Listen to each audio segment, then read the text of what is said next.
It's crunch time in the ICC Champions Trophy 2017. Defending champions India are all set to face neighbouring rivals Bangladesh in the semi-finals. Our expert Chris Harris, former New Zealand cricketer and a man who knows how to win the Champions Trophy himself, is with us. Chris, it's not a semi-final one could have called before this tournament started. No, it was a wee bit of a surprise that Bangladesh got through, especially in that crunch game against New Zealand, but they had two of their senior players that stood up and played magnificently in Shakib and Mahmudullah, two magnificent innings. So you'd think if they were going to compete against India in the semi-final clash, that more than two of their senior players have to step up. Some of their bowlers have to step up, and probably one or two of their batsmen as well, to give themselves a chance to beat this strong Indian side that are in very, very good form. But this tournament has been a great indicator of the prowess made by Bangladesh cricket, the strides they've taken in recent years. They came into this tournament ranked world number 6, which is a big achievement in itself. And I know rain helped them in a game against Australia, and maybe a few other results could have gone in different ways, but they have shown that they belong at the top level now. Yeah, you've got to be happy for them. They're obviously an emerging nation. They're probably one of the latest teams to come into the, especially the longer format.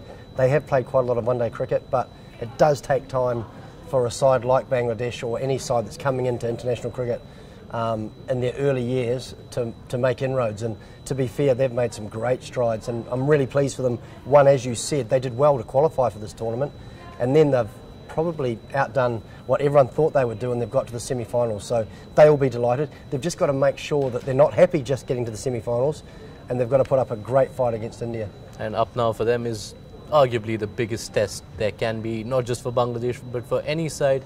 This Indian team so far, if you look at the campaign, Pakistan, they were clinical.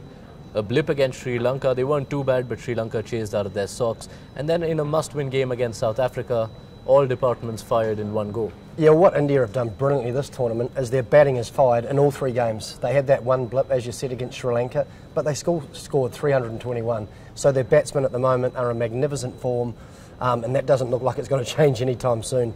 The key for me was the improvement in the bowling. Against Sri Lanka, they weren't too bad, they didn't do too much wrong. They were outplayed by 4 or 5 really good innings by the Sri Lankans, but the bowling for me just lacked a little bit, and then obviously a strong comeback in that last game with the bowlers. So India will be very happy with where they're at. They're full of confidence, their batters are full of confidence, their bowlers are obviously very confident after that last game, and they're fielding well as well. So this Indian setup, or this Indian side at the moment, is going to be very hard for anyone to beat. There was a slight rejig in the setup in the final game, that virtual quarter-final against South Africa. Ravichandran Ashwin finally got a game, and you saw the spinners together apply a sort of stranglehold on the South African batsmen. Do you expect India to carry the same combination into the semi-final as well?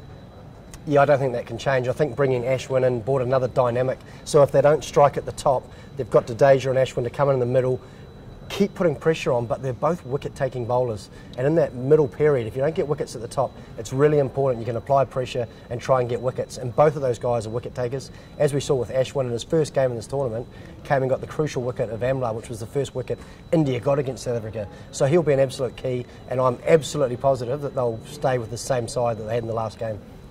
You love doing key battles when we do our shows, the League of Champions, covering the ICC Champions Trophy 2017. But for this quick segment, I'm just going to ask you for one battle in your opinion, which defines tomorrow's game. Good question. It'll be probably Kohli, because I think he's going to be a key again, because he's a man that steps up in the big occasion, and probably against Rubel, because I think Rubel's got a little bit of extra pace, hits the wicket pretty hard, and we saw the one failure that Kohli had was against Prasad, who came in, nicked him out off a good length. So I think Rubel's a very similar bowler, so if they don't get Kohli early, watch out, because they're going to score a big total. And finally, a prediction? I think India are going to be too strong, but all I hope from all Bangladesh fans is they put up a good fight and make it a good game, and at least express their skills, against, I would say, arguably the best team at this tournament, which is India. So good luck to Bangladesh, but for me it's India this time. All right, for Chris Harris, it's India this time. Won't all Indian followers be hoping for the same? That's all for now. Chris Harris will be previewing and reviewing that big India-Bangladesh semi-final through the day on World is One News.